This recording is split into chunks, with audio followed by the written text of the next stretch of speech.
राष्ट्रीय महामार्ग क्रमांक 11 या ठिकाणी कार्यरत असलेले अधिकारी तसेच कर्मचाऱ्यांनी शासनाचा जीआर कचराकुंडीत पडलेल्या अवस्थेत होता। कार्यकारी अभियंता यांची कार्यालय असलेली राष्ट्रीय महामार्गाचे सर्वच कामे या कार्यालयात होत असतात, परंतु या कार्यालयाची दशा आणि दिशा विकास प्रकारात आम्हाला निदर्शनास आली नाही। या कार्यालयात माहितीचा अधिकार असलेले बोर्ड शौचालयात पडलेल्या आढळून आले।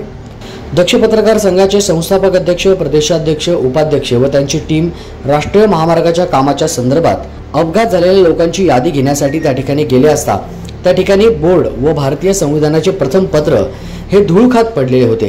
कार्यकारी अधिकारी व दक्ष पत्रकार संघाचे पदाधिकारी भेटण्यासाठी गेले होते।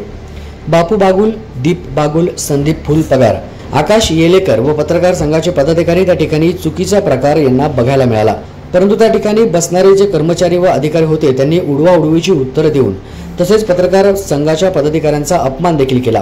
दखल घेऊन कार्यकारी अभियंता यांनी तात्काळ संबंधितांवर कारवाई केली नाही तर सदर प्रकरणामध्ये कार्यकारी अभियंता देखील तेवढेच जबाबदार आहे असं आम्हाला लक्षात येत आहे। दीप बागुल, दक्ष महाराष्ट्र 24 न्यूज, धुळे।